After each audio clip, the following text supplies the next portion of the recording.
Hello বন্ধুরা, আসসালামু আলাইকুম। Welcome back to my channel Sharmin Khatun kitchen থেকে আপনাদের সবাইকে স্বাগত।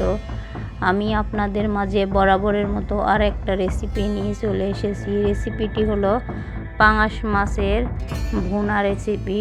শুধুমাত্র পেঁয়াজ আর মরিচ দিয়ে ভুনা করে আপনাদের আমি দেখাবো। এখানে আমি পাঙাশ মাছ কেটে নিয়েছি, একটা মাছের অনেকগুলাই নিয়েছি। এখানে পেঁয়াজ কুচি করে নিয়েছি, মরিচ কুচি করে নিয়েছি। এখানে একটা পেঁয়াজ দিয়ে বাজনা উঠে নিয়েছি। আমি প্যাকেটের মশলা ব্যবহার করব না।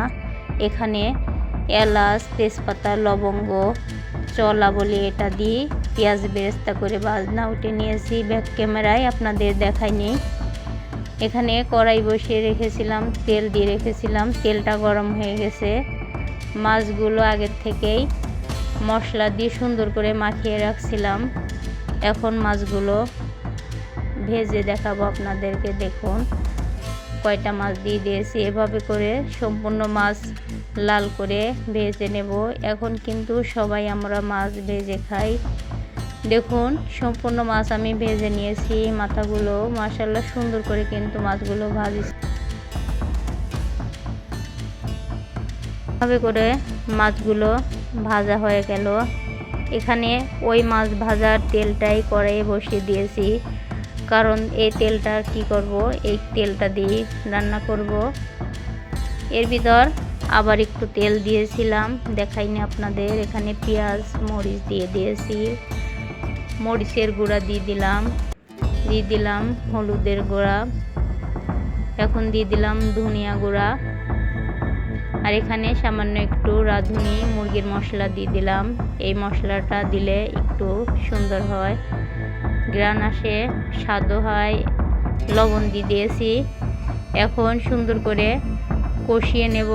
ঢাকনা দিয়ে কিন্তু ঢেকে ঢেকে কষতে হবে, কারণ তরকারি রান্নার কষানোটাই হচ্ছে স্বাদের ব্যাপার।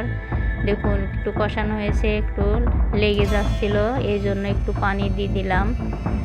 এভাবে করে সুন্দর করে নেড়ে নেড়ে কষাবো। দেখুন একটা ঢাকনা দিয়ে ঢেকে দিলাম। তবে আমার ভিডিওটি আপনারা ফুল ওয়াচ করবেন ভাই ও বোনেরা, আপনাদের বলছি।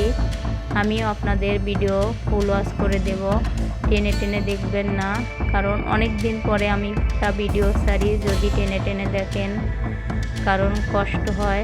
দেখুন কষানো হয়ে গেছে। আবারও ঢাকনা খুলে আবারও একটু পানি দিলাম, কারণ পানিটা শুকিয়ে গেছে।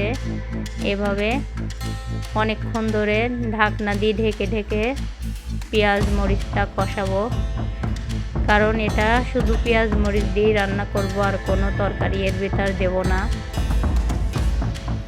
এভাবে যদি পাঙাশ মাছ রান্না করা যায়, কারণ মাংসকেও কিন্তু ফেল মানাবে। এভাবে মাছ আমরা অনেকেই রান্না করি, আবার অনেকেই করি না।